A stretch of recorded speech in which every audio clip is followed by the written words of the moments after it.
아멘. 설교 시작하기 전에 한 가지 말씀드릴 게 있는데 분홍색 삼성 노트 3의 그 펜을 잃어버리신 분 계신가요? 분홍색 없어요? 자매 끌 것 같은데 일단 놔두겠습니다.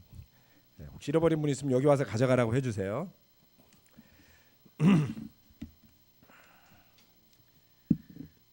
반갑습니다. 오늘은 우리가 아주 익히 잘 아는 말씀을 함께 나누고자 합니다. 사실 이 설교 말씀은 몽골에 있는 바얀투르 형제와 제가 매주 화요일날 아침에 전화로 이 스카이프로 디타임을 보냅니다만은 몽골 날씨도 춥고 그리고 작년 한 해 동안은 좀 교회가 침체돼 있었던 모양이에요. 그래서 고민하는 가운데 성경 공부와 더불어서 사람들을 구원하는 일, 세례 주는 일에 대한 이야기를 하던 중에 함께 나누었던 말씀이었습니다. 여러분 우리가 예수님의 제자로 살면서 성경 공부에 참여하고 또 누군가 예수님의 제자가 도와주도록 되도록 돕는 일 생각하면 어떠세요? 좋지 않아요? 기회가 좀 적어서 아쉽죠. 좀 더 그런 기회가 풍성하면 좋지 않겠나 이런 생각들을 모든 형제 자매들이 같이 가지고 있으리라 믿습니다. 그래서 2015년 새해에는 바라기는 여러분 모두가 함께 기도하는 가운데 하나님께서 여러분을 통해서건 또 여러분의 친구들을 통해서건 누군가가 예수님의 제자가 되는데 도움을 주는 그런 기회들을 꼭 잡으시기 바라고 또 그것을 위해서 기도해 보시기를 바랍니다. 같이 고린도전서 3장 말씀을 함께 보시겠습니다.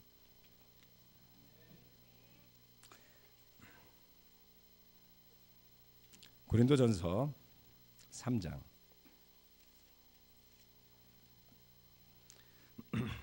3장 6절에서 8절 말씀입니다. 나는 심고 아볼로는 물을 주었습니다. 그러나 하나님께서 자라게 하셨습니다. 그러므로 심는 사람이나 물 주는 사람은 아무것도 아니요 자라게 하시는 분은 하나님이십니다. 심는 사람과 물 주는 사람은 하나이며 그들은 각각 수고한 만큼 자기의 삭을 받을 것입니다. 설교 제목은요, 자라게 하시는 하나님입니다. 자라게 하시는 하나님. 심는 사람, 물 주는 사람. 이 직업을 우리는 뭐라고 부릅니까?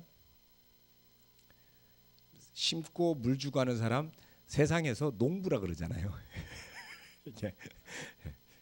이게 성경적으로 이해하니까 여러분들이 이 직업으로 하는 사람 목사님들 아니야 이렇게 생각들을 하시네요. 야, 저는 그 생각 못했어요. 농부입니다, 농부. 그 농부가 열심히 수고했을 때, 농부가 열심히 수고하면 열매가 맺히죠. 그리고 수확을 앞둔 농부의 모습이라는 것은 항상 뿌듯한 모습으로 그려지지 않습니까? 저는 예전에 새마을 운동 세대잖아요. 제가 초등학교 다닐 때 이렇게 길 청소도 하고 그죠? 젊은 사람들 많네요 아직.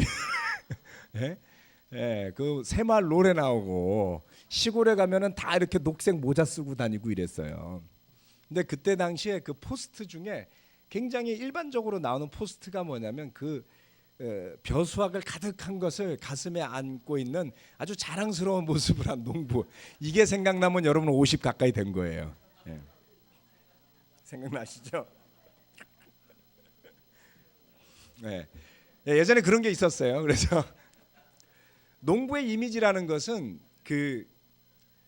열심히 수확한 것을 매우 자랑스럽게 바라보는 그러한 모습이 있습니다. 때로는 우리가 성경 공부에 참여하고 또 누군가가 세례를 받게 되면 정말 기쁘잖아요. 그렇죠? 우리가 꼭 내가 성경 공부하지 않았더라도 누군가가 세례 받는 걸 보면 우리가 다 같이 기뻐하는 이유는 그 과정이 얼마나 쉽지 않고 또 어렵기도 하고 여러 가지의 난관을 넘어야만 되는 일인지를 다 알기 때문이죠. 그래서 누군가가 서서 믿음의 고백을 하면 그 순간에 우리는 그 사람이 겪었을 만한 어려움 뿐만 아니라 그 사람이 느낄 만한 자유와 또 구원에 대한 기쁨까지도 공감하기 때문에 우리가 다 함께 기뻐하는 것 아니겠습니까? 그런데 그게 뜻대로 잘 안 되잖아요. 그렇죠? 그것이 참 뜻대로 잘 안 되는 좌절을 느낄 때가 많습니다. 농부가 자신의 수고를 자랑스럽게 여기는 것이 열매 맺는 일들인데, 그런데 여기에 아주 놀라운 바울은 무엇을 이야기하냐면 깊은 의미를 이야기하는데, 잘하게 하시는 분이 하나님이시라는 말씀을 우리가 좀 더 깊이 들여다볼 필요가 있습니다. 바울이 무엇을 심습니다. 그런데 그 심는 씨앗은 바울이 만든 것이 아닙니다. 바울과 아볼로가 물을 주는데 그 물도 바울이나 아볼로가 만든 것이 아니지요. 더 나아가서는 그 씨앗이 심겨지고 물로 적셔져서 그 씨앗에 양분을 공급하는 그 흙은 바울이나 아볼로가 만들어낸 것이 아닙니다. 그 흙도 하나님이 주신 것이죠. 결국 바울과 아볼로는 하나님께서 창조하신, 만들어서 허락하여 주신 모든 것을 가지고 열매를 맺는 기쁨을 맛보는 것이었죠. 뿌렸을 때 그 물과 그 씨앗과 그 적절한 온도와 그 적절한 양분이 합쳐져서 그 안에 그 씨앗이 싹을 틔우고 그리고 자라게 하시는 분이 하나님이다라고 말씀하고 있습니다. 그런데 우리는 그 자라게 하시는 하나님의 능력을 얼마나 알고 또한 믿고 있는 것일까요? 모든 것을 공급하여 주시는 하나님, 교회는 바로 그 하나님께서 공급하여 주신 모든 것 위에서 생겨났습니다. 시작도 그리고 과정도 그리고 끝도 하나님께서 주관하시는 것이죠. 이 말씀을 보면서 저는 오늘 여러분과 함께 같이 보고 싶은 것이 바로 그처럼 자라게 하시는 하나님, 그분을 봤으면 하는 것입니다. 출애굽기 3장으로 가보시겠습니다.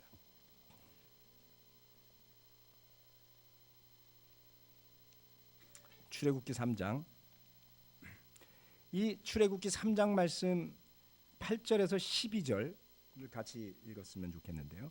그 출애굽기 3장 8절에서 12절 말씀은 하나님께서 시작하시고 하나님께서 이루시는 것을 볼 수 있는 장면이 나옵니다.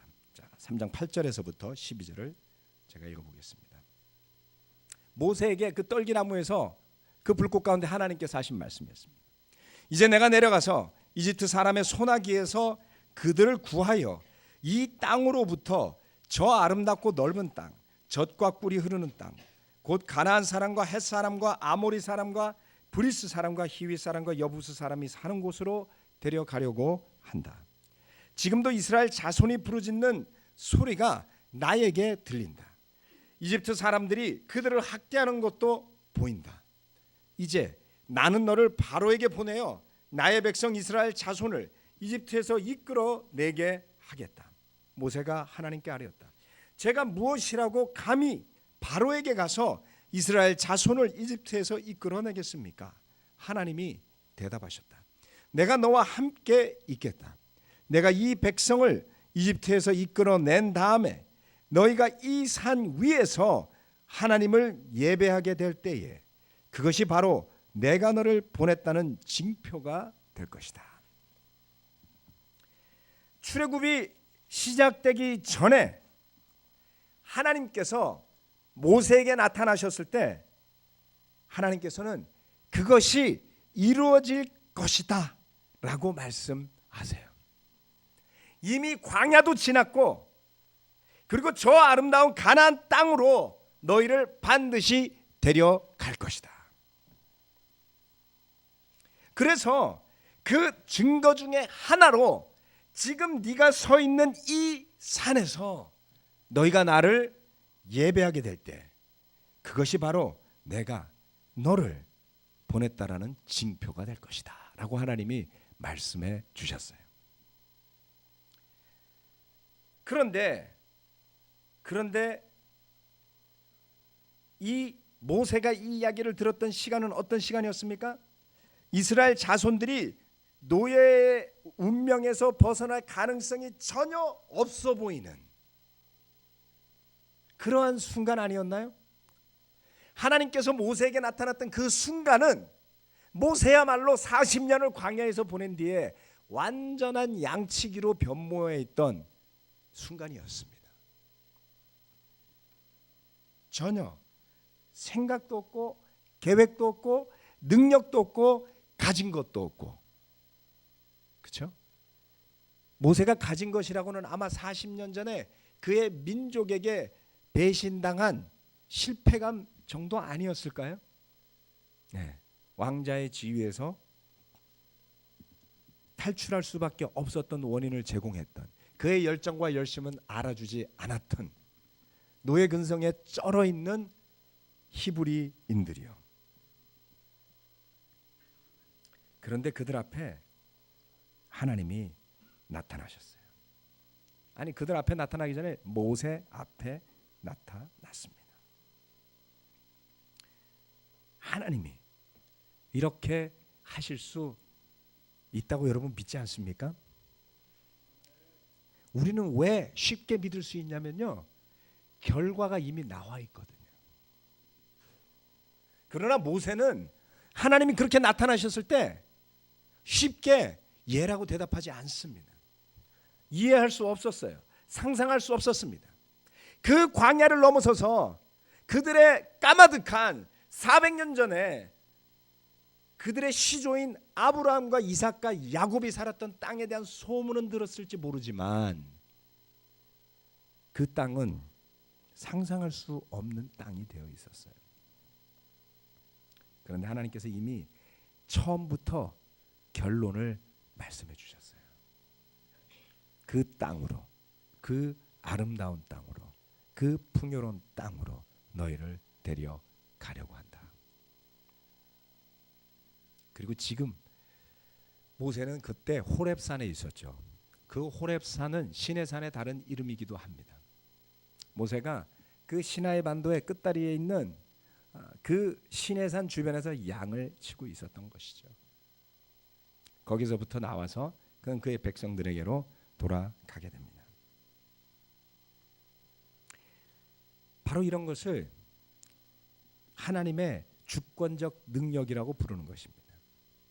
다스리시는 하나님, 모든 것을 손안에 쥐고 계신 하나님, 이 세상의 모든 움직임을 꿰뚫어 보고 계시는 하나님, 그 하나님께서 시작을 말씀하실 때 거기에는 끝도 들어 있는 것이었죠. 하나님께서 그렇게 하실 힘이 있음을 이미 일어난 결과를 보았을 때 우리는 믿지만 아직 일어나지 않은 일에 대해서 그것을 믿을 수 있을까요? 저나 여러분처럼 이스라엘 백성들도 그것을 쉽게 믿을 수 없었습니다. 예레미야서 32장에 가볼까요?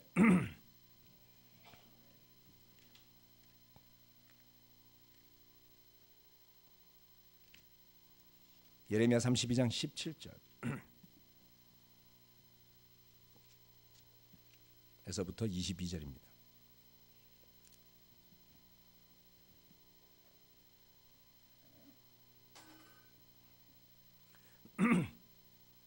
예레미야 32장 17절.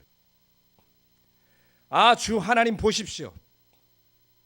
크신 권능과 펴신 팔로 하늘과 땅을 지으신 분이 바로 주님이시니 주님께서는 무슨 일이든지 못하시는 일이 없으십니다. 주님께서는 은혜는 수천 대에 이르기까지 베풀어 주시지만 조상의 죄는 반드시 자손이 치르게 하시는 분이시며 위대하시고 전능하신 하나님이시오 만군의 주님으로 이름을 떨치시는 분이십니다. 주님께서 계획하는 일도 크시고 실천하는 힘도 강하시며 사람들의 모든 삶을 감찰하시고 각자의 행동과 행실의 결실에 따라서 갚아 주십니다. 주님께서는 이집트 땅에서 많은 징조와 기적들을 나타내 보이셨고 오늘날까지 이스라엘 안에서뿐만 아니라 모든 사람에게 그와 같이 하셔서 주님의 이름을 오늘날과 같이 드높게 하셨습니다. 주님께서는 강한 손과 편 팔로 적들이 무서워 떨게 하는 많은 징조와 기적들을 나타내시면서 주님의 백성 이스라엘을 이집트 땅에서 이끌어내 주셨습니다. 주님께서는 그들에게 주겠다고 그들의 조상에게 맹세하신 이 땅, 곧 젖과 꿀이 흐르는 이 땅을 그들에게 주셨습니다. 예레미야가요, 무엇을 이야기합니까? 바로 그 하나님의 주권적인 능력을 이야기하고 있는 거예요. 어떤 상황에서요? 나라가 망해가는 상황에서요. 사람들은 믿을 수 없었어요. 강력한 제국들이 그들을 위협하는 현실 앞에서 정말 하나님이 우리를 보호해 주실까? 과연 하나님께서 예언자들을 통해 약속하셨던 것들을 이루실 수 있을까? 예레미야는 기억을 해냈어요. 하나님께서 이집트 땅에서 이스라엘 백성을 이끌어내셨을 때 그것을 통해 주님의 이름이 높임을 받게 되었다라는 것을 기억해냈습니다. 하나님의 힘이 어떤지, 하나님의 강한 손이 어떤지, 하나님이 팔을 폈을 때 어떤 것인지 적들이 무서워서 떨 수밖에 없는 일들이 일어나고 교만하고 오만했던 제국이 그 주님의 팔 아래 무릎을 꿇고 그 바로가 이스라엘 백성들을 허망하게 광야로 내보낼 수밖에 없는 그것을 기억했던 것이죠. 그런데 여러분, 참으로 아이러니한 것은 바로 이런 것입니다.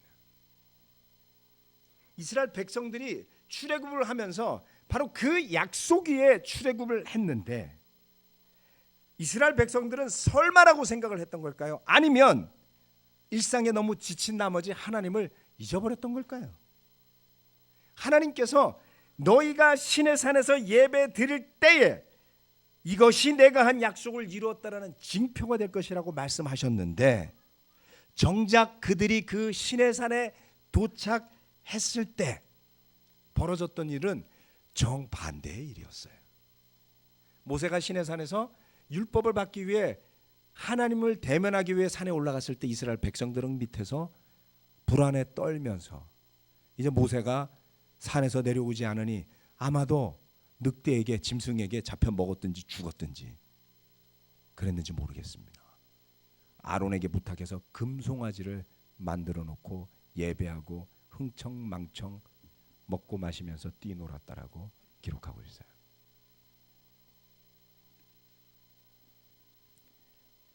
모든 것을 이루어 주신다라는 하나님의 약속이 믿어지지 않을 때 우리는 언제든지 곁길로 셀 수 있습니다. 바울은요, 그것을 분명히 깨닫고 있었어요. 이루시는 분, 잘하게 하시는 분, 씨앗을 주시는 분, 물과 흙을 만들어 주시는 분이 바로 다름 아닌 하나님이시라는 것을 그는 분명하게 알고 있었습니다. 복음을 전하는 일이 쉬운 일입니까? 사람들을 교회에 초대하기가 쉬운 일입니까? 어렵습니다. 아무리 매력적으로 보이게 하려고 노력을 해도 틈틈이 파렴치한 목사 이야기가 신문에 계속 올라와요. 그렇죠? 최근에도 몇 건 올라왔습니다. 그리고 심심할 때쯤 되면은 세습 목사 이야기가 나오고, 심심할 때쯤 되면 돈을 둘러싸고 주먹다짐하다가 소송하는 목사 이야기가 신문에 나오고, 도대체 우리가 바라고 기대하는 것처럼 멋진 이미지로 세상 사람들에게 매력적으로 보여주면서, 이러니까 우리도 그리스도인이 되어야만 해라는 걸 보여주고 싶은데, 저나 여러분이나 그럴 만한 능력도 많지 않은 게 현실이잖아요. 실망스러울 때가 많습니다. 만만치가 않습니다. 젊은 사람들에게 정말 누군가가 제자가 될 것을 믿으라고 이야기한들 마음속에서 정말 그렇게 될까라는 의구심이 생겨나는 것이죠.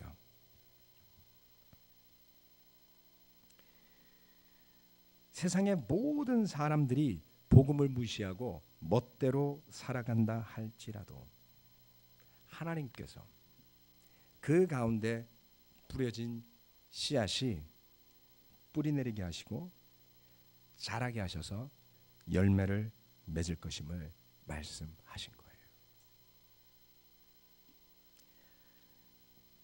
제자로 산다고 하면서 왜 힘들어지죠? 저는 요즘에 그 고민을 많이 하고 있습니다.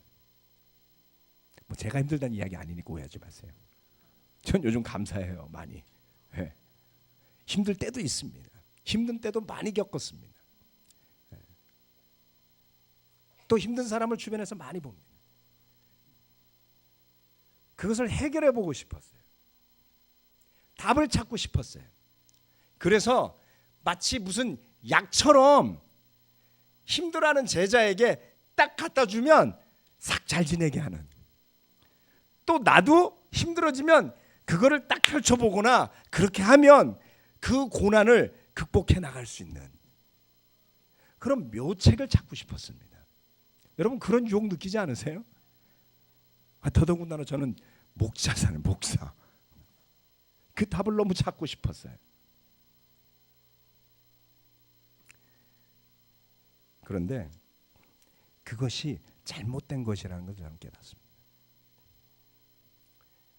그래서 마침 뭐가 같냐면, 우리가 성경을 공부하면서 세례를 주고 그 사람의 마음이 변하게 하는 주체가 나인 것처럼 착각하는 것과 동일한 것입니다. 저나 여러분이나 인생의 열쇠를 쥐고 있지 않아요. 자유롭게 된 우리가, 빛을 보고 산다고 하는 우리가 왜 다시 땅에 코를 쳐박고 물속에 얼굴을 들이받고 숨쉬기 어렵다라고 부르짖으며 사는지,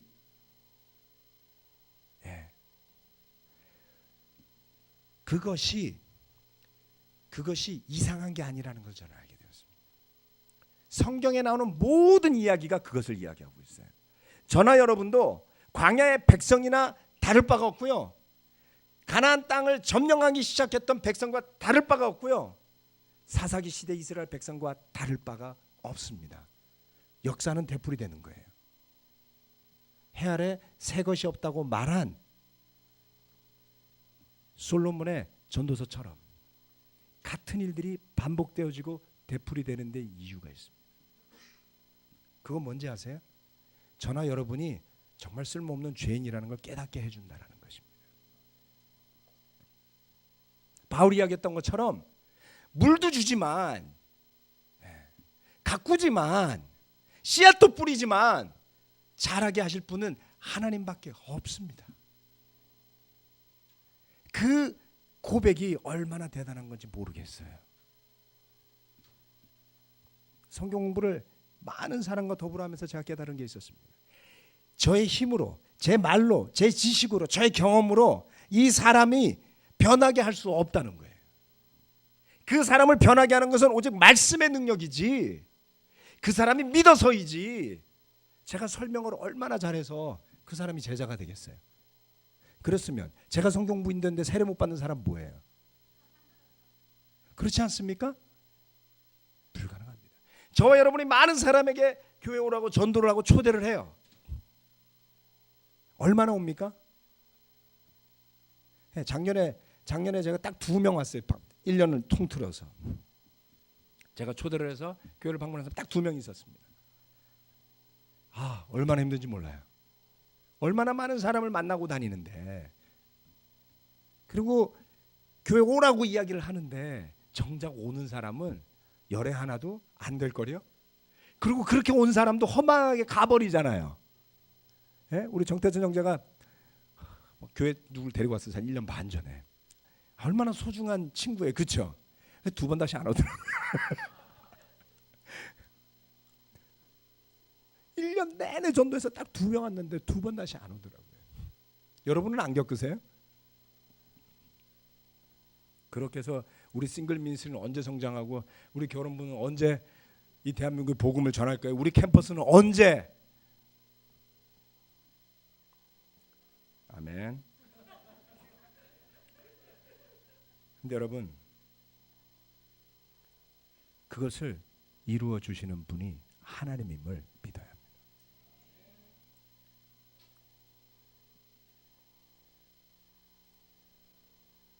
바울이요, 하나님의 주권이요, 다스리시는 하나님이요, 이 땅이 누구의 것이며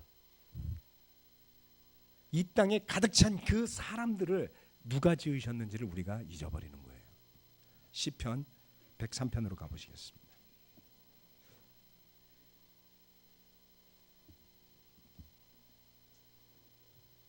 시편 103편 19절입니다.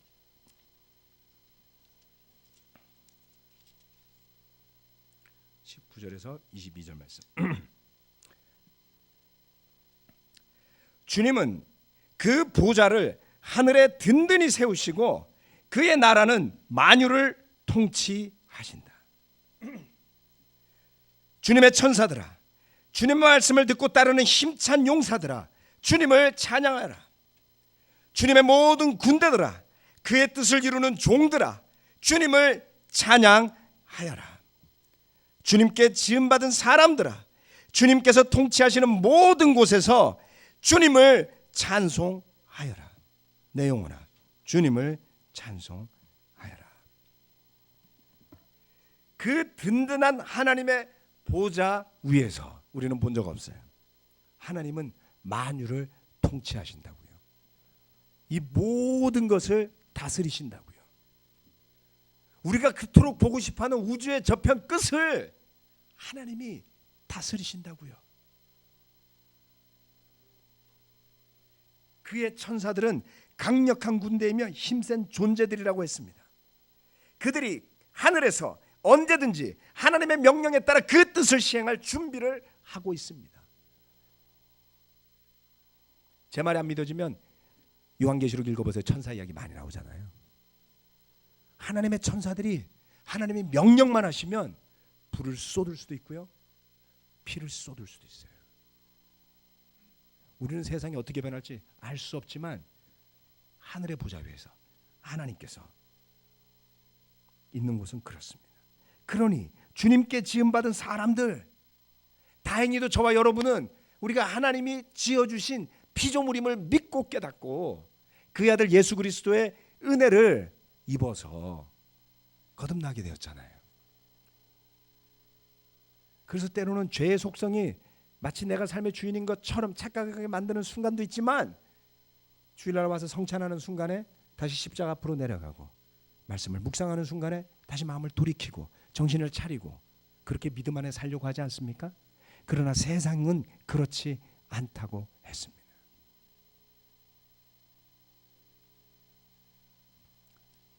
저는 제자가 되어서 20몇 년 전에 너무나 기뻤어요. 왜 기뻤냐면 이제 내가 세상을 바꾸는데 도움이 되겠구나 이렇게 믿었어요. 20몇 년이 지났습니다. 세상이 안 바뀌더라고요. 제가 왜 직장까지 버렸겠어요? 복음으로 세상을 변화시키자. 그래서 자괴감이 든 때가 있었습니다. 내가 모든 것을 버리고 우리 교회 이 수백의 형제자매들이 이토록 열심히 애쓰는데 왜 세상은 털끝만큼도 안 바뀌는 거죠? 이렇게 느낀 적이 있더라는 거죠.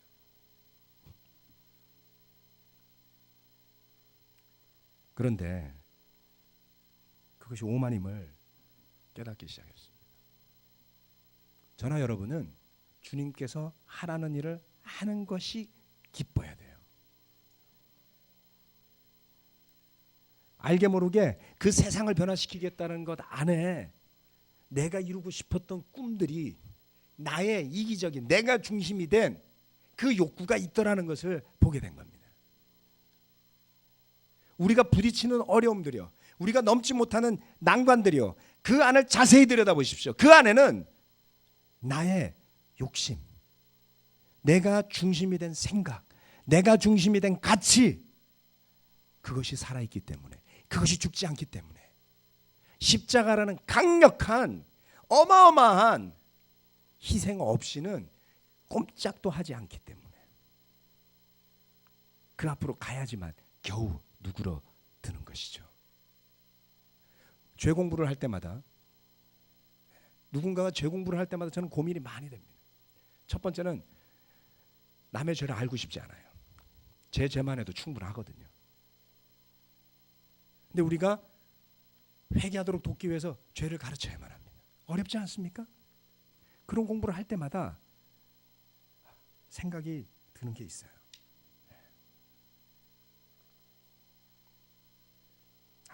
내가 죄인이구나. 그런데 내가 죄인임을 고백하는 형제들의 눈빛이 빛나요. 놀라워요. 왜요? 하나님 앞에 내가 얼마나 큰 죄인인지를 깨닫는 순간만큼 자유로운 순간이 없기 때문이에요.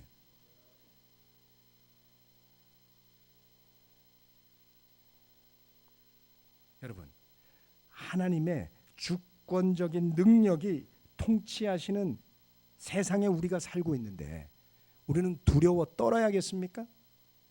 갈등해야 되겠습니까? 천사고 하나님이고 안 보이니 무시하고 살아야겠습니까? 그게 아닙니다. 주님께서 약속하신 것들을 반드시 이룰 것을 믿고 오히려 더 그 명령에 순종하는 삶을 살아야 하는 것이죠. 그렇다면 여전히 하나님의 약속은 살아있는 거예요. 예수님의 약속도 살아있는 것이죠. 제가 원하기 때문이 아니라 하나님께서 그렇게 이루시기를 원하고 계시기에, 제가 죄를 회개하고 뉘우치고 거기에 동참하겠다고 한 것은 하나님의 은혜일 뿐이요, 그 대열 안에 있을 때 저와 여러분이 우리가 가진 능력으로는 할 수 없을지 몰라도 하나님은 우리를 사용하셔서 그 일을 이루신다 이 말씀이에요. 우리는 물 주고 씨앗을 뿌리면 됩니다. 책임은 주님이 지세요. 아멘. 두려움이 있어요. 어려움이 있어요. 압니다. 그런데 그럴 때 이 시편 103편 말씀을 다시 한번 보세요. 하나님께서 그의 보좌를 든든히 세우고 통치하고 계세요. 그래서 세상에 어떤 일이 일어난다 할지라도 그 모든 것을 하나님이 주관하시고 있는 거예요.